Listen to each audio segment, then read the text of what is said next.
Low blocks, compact defences, walls of players standing between Man United and the goal. For years, they've been the club's kryptonite. Doesn't matter who's in charge. Oli, Ten Hag, Amorim, and even Carrick.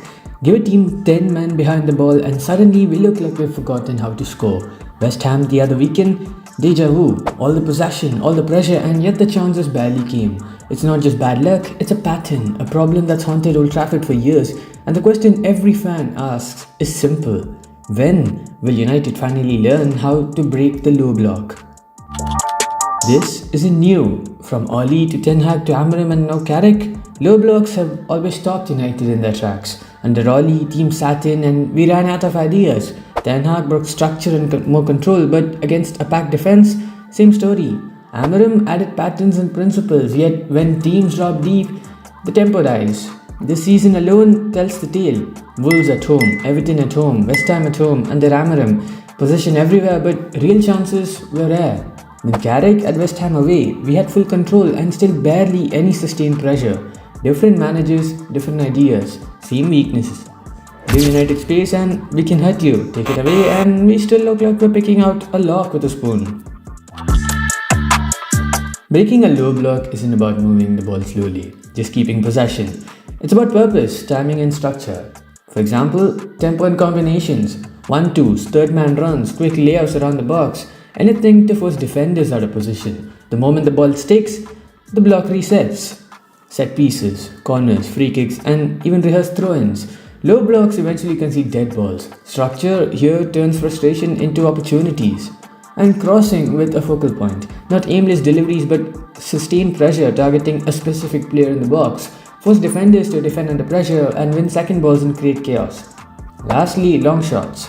It's possible but usually low quality chances. A mix in, not a plan. If your strategy is shoot from 25 yards and hope, you've already lost the battle.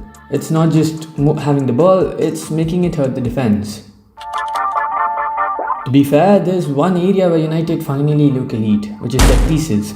Corners used to be a form of crowd torture. Short corners lost, floaters caught and everyone groaning. Now it's dangerous, rehearsed and structured. Free kicks, throw-ins, all of it. Not luck, not flashes of brilliance, but a system. Carlos Fernandes deserves credit for establishing the routines, movement and habits.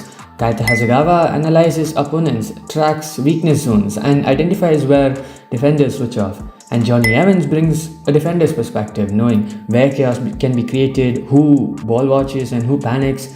And the players' execution is spot on. For example, in the Spurs game, a red card was given to Romero and then we had a corner and goal. It was a Bruno delivery, Minu moved and Mbeumo finished. It wasn't luck, it was rehearsal.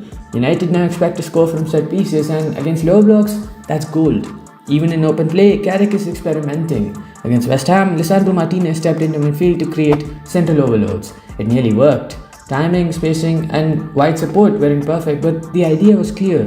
Use a ball playing centre back to force decisions, attack gaps and create moments in congested spaces. For once, United look like there's a method behind the madness.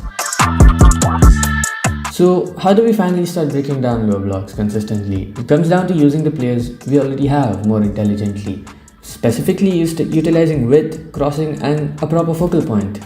Mbeumo on the right wing. He's already brilliant but he needs to get more balls into the box. Stretch the defense, whip in dangerous crosses and force fullbacks into decisions. The more he delivers, the more pressure builds inside the box. Sesko as the striker. He's physical, he wins headers and holds up play, but he should see more minutes and get more service, more crosses to him, more focal point play, and defenders start to panic.